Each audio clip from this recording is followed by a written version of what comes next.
What up, boys? It's Gaz, and welcome to the Warframe video. So, this is a bit of a PSA right now for something that is actually pretty useful if you are maybe like looking to grind to mastery rank, looking to grind up your Necramech so they get those 5 Forma for the full mastery, or maybe level up your Necramech for this event we're doing right now. Maybe you want to get a full build on your Necramech or whatever. But yeah, I wanted to show you guys this in case you did not know, if maybe you're not like actively paying attention to everything that's going on in the game. So DE gave everyone a 3-day Affinity booster right here with the 10-0 bomb celebration. And then there's also a double XP event going on for 12 days. It'll probably be about 11 days as of the posting of this video. So if you have not signed in recently, you will have a 3-day booster when you sign in. And then there's the event booster as well, which stacks with the Affinity booster. As you can see right here, they are separately listed right here. So that's 4 times the XP. You can, if you have a Master Rank 30 on your friends list, you know a Master Rank 30, you can also go to the relay and get an additional 25% additional XP. So you can level stuff up lightning fast. Like we're talking, you can, I leveled up my neck. I got 5 Forma on the Bone Widow within like a couple hours. And I mean, I was doing it super inefficiently. So the best way to level up these Necramechs, it seems like, is you're going to want to do the new event. But don't do what I did right here, where I'm doing the Endurance Corpus one. You technically could, but the thing is the Grineer give a lot more XP per kill. So what you actually want to do is go to the advanced version right here, which is a guaranteed Grineer version. You technically can get the Endurance mission to have Grineer, but it is very unreliable, I'll just say that. So you would end up having to like spawn in, see its Corpus, leave, spawn in, see its Corpus again, leave, and wait until you get the Grineer one. You can get Grineer for the Endurance. I don't know exactly how it works, but I can tell you for a fact the secondary one does guarantee Grineer. So that's a good way to level up Necramech. Let's go over some other stuff you could level up. Because since it's 4 times XP for people that sign in and get that booster, you can grind intrinsics as well. The main way that I grind intrinsics, or when I did grind intrinsics, to be fair, I am maxed out on intrinsics, so I can't actually grind them anymore, is I would go to Gaian Point in the Vale Proxima region, which is the latest part of Railjack. And honestly, you know what's hilarious? I don't even need to make a Railjack Revisited video, because my most recent Railjack video on the channel, the one from like April about how ridiculous Tether was, and I'm like, oh, they're going to nerf Tether tomorrow. It still does. I have not changed my Railjack build since then. So you can just use Tether. I'll link that video in the description. It's actually kind of hilarious. That was like the first Tether video on YouTube about how ridiculous it became. So yeah, go there, just nuke everything down. If you have some teammates, have the person driving the Railjack use Tether to kill all the mini fighters, and then have one person in the Yamato cannon just blowing up the cruise ships. It's really, really easy. You will get XP really fast. You technically could like go and like stealth assassinate the officers and the soldiers in the ships, but it's probably not really worth it, honestly. I mean, you would get a good amount of XP, to be fair. So you could do that if you wanted to.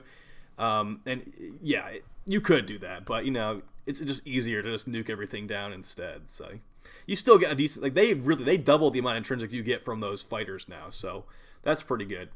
So yeah, we got Necramechs and intrinsics covered, 2 of the most annoying things to level. You could also level up your frames. I usually would just say to go to Hydron and maybe like have someone like insta killing everything, like as a Saren, and then like after you, maybe you can like pay them back for nuking down all the waves for you really fast on Hydron by you playing Saren afterwards as well. So that's something you could do. I don't think, now here's the problem. Like it's like, oh look, 4 times XP, that's awesome for leveling up K drives. I don't believe K drives are affected by the quad XP, guys. I was doing the K drive races and I only got like 6 levels from one, which I know I'm saying like only, so maybe it does affect it. To be honest, I couldn't bring myself to read the wiki page for K drives. I'm gonna be completely honest with you. So yeah, as far as leveling K drives, I'd say just don't do it, or just do K drive races. K drive races seem like the effective way to do it for me. And as far as weapons, just honestly, like wherever you bring the weapon will be easy. Like you can go to Elite Sanctuary Onslaught. You could even bring some low level weapons while you're doing Gaian Point with Tether. to level up your intrinsic, you can level up your intrinsics and your weapons at the same time. That does not sound like too terrible of an idea if you have stuff you need to grind with weapons. For me, someone that doesn't need to grind intrinsics at all, Guy Endpoint is a waste of time. But, you know, it's really up to you. As you can see right here in the video, if you're watching the screen right now, Bone Widow actually is kind of fun. Now that I have 5 Forma on Bone Widow, I kind of want to make a video on Bone Widow. And now that the leaderboards are up for the Orphix Venom event, we will be making the try-hard version of the guide, which we made like the early initial guide a couple days ago, whenever I pushed that out, which was very focused on survivability and healing. Now we're going in. We're going to make full damage. Bone Widow actually is good for destroying the boss. It doesn't make Void Rig irrelevant, to be fair, but we'll be making the try-hard guide in the next couple days here. So keep an eye on that. They did change. There was one hotfix. I believe DE is on vacation now for the rest of the year. So yeah, I still have some problems with the amount of phasic cells we get from this event. So I mean, it's not perfect, to be honest. But yeah, I'd say it's worth playing. I'd say it's fun. You can get the new shotgun from it. You can get those Necramech mods. You can get arcanes, etc., etc. As you can see, also, if you're trying to level up this Necramech, the Corpus one really is annoying because the nullifiers will knock you out of your Exalted 4, which is very annoying for Bone Widow as you're running around with it. For Void Rig, it's not as annoying because you're staying in place and you kill the nullifiers before they even get to you. But yeah, that's something to keep in mind as well. Also, I did forget to mention in the first guide, we'll do a full guide on the event, but some other Necramech weapons or heavy weapons you can use for this event are like the Mausoleon.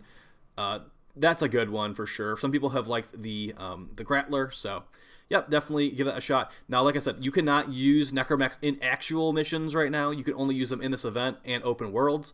There's some you could definitely level them on open worlds as well, but I'd say use your time effectively. Do this event with your Necramech as you're leveling it up. Have some decent weapons for killing the boss, or have people who are not leveling Necramechs kill the boss for you. It's not entirely a carry, to be honest, but it's partially a carry. And just mod those weapons for corrosive against that Orphix. I'll call it the Orphix because that's what it's actually supposed to be called. But yeah, guys, I hope that you found this video helpful.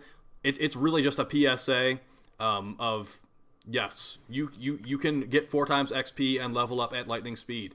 I've been leveling up some weapons for some future videos. Just here's a preview of 2 of them right here. I've had the Path Assist leveled up for a while, to be honest, as well as the Catabalist, but I finally got a Catabalist Riven today, so that will be in the video as well. The Path Assist, I've made videos on the Path Assist in the past, but yeah. Now that the Glaive rework's gone out, it has a forced Viral proc, I believe it is, so that's kind of fun. Alright guys, enough rambling on. I will see you tomorrow for another video. Hopefully you found the video helpful, and hopefully you're enjoying the channel. Yeah, take it easy, and thanks for all the support. Peace.